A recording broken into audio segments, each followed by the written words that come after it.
अस्सलाम वालेकुम नाजरीन, मैं हूं शाहिद फ़ारूक मलक। आप देख रहे हैं अलिफ न्यूज़। नाजरीन, अगर हम बात करें क्राइम की, तो गुजरांवाला में जो क्राइम की सूरत हाल है वो काफ़ी नीचे आ चुकी है। जब से गुजरांवाला के CPO डॉक्टर गयास गुल साहब ने चारा संभाला है, उन्होंने मंशियात फरोशों के खिलाफ, चोरों डाकुओं के खिलाफ बड़ा ज़बरदस्त ऑपरेशन जारी किया है और मुस्बत नतायज उसके जो कि आवाम को देखने को मिल रहे हैं। तो अगर हम दूसरी तरफ देखें तो थानों में जो वही पुरानी बेहिसी चली आ रही है कि कोई बंदा अगर किसी के साथ कोई ज्यादती हो जाती है, कोई इशू बन जाता है, तो वो थानेदार जो होता है, मुतलका तफ्तीशी होता है, SH होता है, वो रवायती हरबे इख्तियार करना शुरू कर देता है कि ताकि क्राइम को नीचे रखा जाए, FIR देने से गुरेजी हैं। इसी तरह हमारे साथ MKM पंजाब के राब्ता कमेटी के मेंबर हैं मियाँ रफ़ीक साहब, शोबा सहाफ़त से वो बस्ता भी हैं और बड़े सीनियर सहाफ़ी हैं, आज वो हमारे साथ मौजूद हैं। उनसे पूछेंगे कि इनके साथ जो कि 2 माह तकरीबन पहले इनको टेलीफोन पर धमकियाँ आ रही थी, कोई बंदा नामालूम बंदा जो कि नंबर से वो भत्ता 5 लाख रुपया मांग रहा था, ये थाने जाते हैं, एप्लीकेशन दायर करते हैं, लेकिन अभी तक उसकी कार्रवाई कोई नहीं होती। मियाँ साहब अस्सलाम वालेकुम। जी वालेकुम। मियाँ साहब कैसे हैं? अल्हम्दुलिल्लाह मलिक साहब। मियाँ साहब, आपके साथ जो 25D वाला मामला जो आपने थाना ख्याली में एप्लीकेशन दी है, तो अभी तक उसकी कार्रवाई कोई नहीं हुई। आपकी जान को खतरा भी है, थ्रेट भी आपको मिल रहे हैं, आप बारह बार थाने जा चुके हैं, लेकिन कोई आपकी सुनवाई नहीं हो रही। इसके बारे में आप क्या कहेंगे?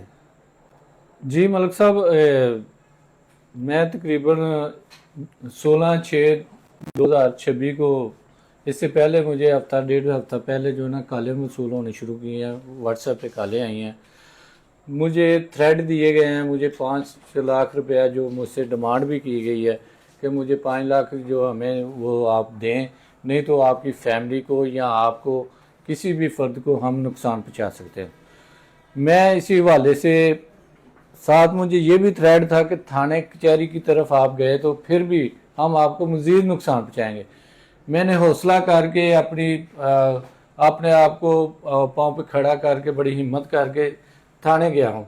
थाने जाके मैंने एप्लीकेशन दी है, टैग लगवा के तो मैंने अपना जो केस है ना वो पुलिस को फॉरवर्ड किया है। उस पर फिर इंक्वायरी शुरू हुई है कि हम आ रहे हैं और जा रहे हैं।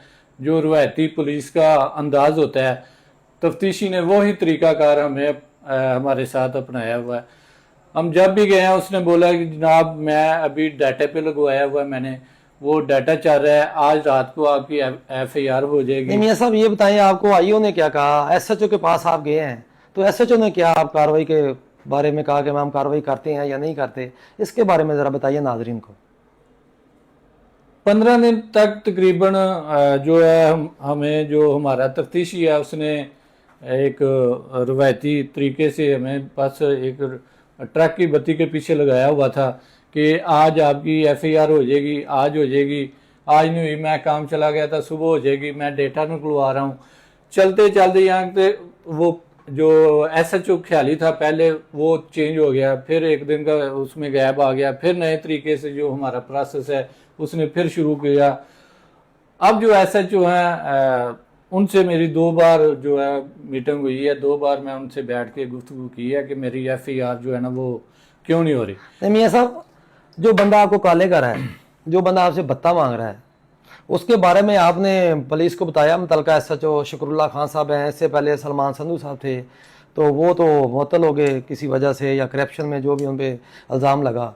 तो अब शुक्रुल्लाह जो SHO नए आए हैं, उन्होंने कोई डाटा निकाला, कोई CDR ली, मुलज़म तक पहुंचने में उनको क्या प्रॉब्लम है कि वो क्यों नहीं अभी तक आपकी ना FIR दी है, ना उनके खिलाफ कोई कार्रवाई कर सके हैं, ना उन्होंने CDR लिया है? इसके बारे में क्या कहते हैं SHO? असल में मेरी 2 बार शुक्रुल्लाह SHO साहब से मीटिंग हुई है, तो उनका यही मौक़िफ़ था कि इंशाल्लाह जो है ना हम कर रहे हैं, मैं डाटा निकलवा देता हूँ। मैं अभी बात कर रहा हूँ डाटे वाले से, वो लड़का डाटा निकाल रहा है, हम FIR दे देंगे। FIR हो भी गई तो क्या करेंगे?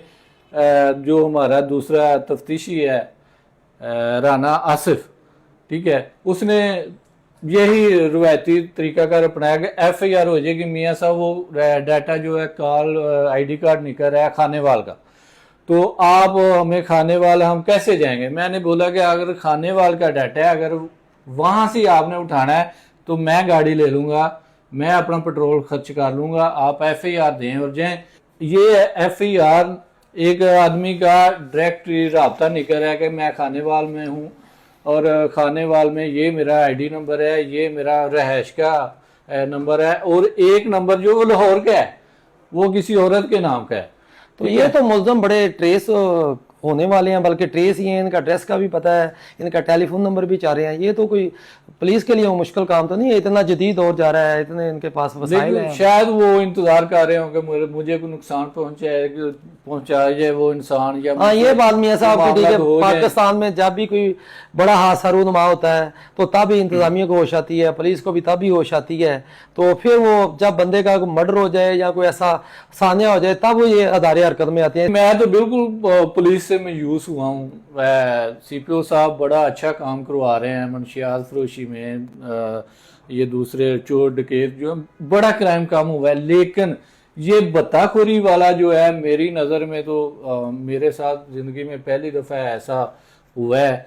अब मुझे नहीं पता वो पुलिस वालों का क्या नज़रिया है, क्या सोच। मेरी नज़र में यही है कि वो चाह रहे हैं कि मुझे कोई नुकसान पहुंचे तो फिर मैं कोई नई एप्लीकेशन दूं तो शायद वो कुछ करें। मुझे तो अब बिल्कुल यकीन भी नहीं है रहा इन पुलिस वालों मियां पे साहब कि ये तो कार्रवाई करेंगे। मियां साहब CPO साहब से कुछ कहना चाहें? जी, CPO साहब से तो मेरी एक गुजारिश है।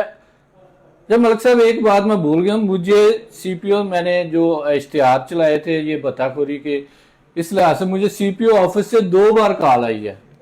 उन्होंने इस चीज़ का बैकअप लिया है, आपकी कार्रवाई हुई है कि नहीं हुई। मैंने उनको बताया मेरी बिल्कुल कोई कार्रवाई नहीं हुई, पुलिस वाले मेरे साथ कोई कॉपरेट नहीं कर रहे। एक दफ़ा DSP दफ्तर से कॉल गई है, उनको भी मैंने बताया, उन्होंने कहा ठीक है जी हम रिपोर्ट बना देते हैं। नाज़रीन, आपने मियां रफ़ीक साहब जो राब्ता कमेटी के पंजाब के मेंबर भी हैं उनकी बात सुनी, जिस तरह उनको टेलीफोन पे धमकियां दी जा रही हैं, भत्ता 5 लाख वसूल करने का कहा जा रहा है। वो कह रहे हैं अगर आपने भत्ता ना दिया तो हम आपके बच्चों और आपको मार देंगे।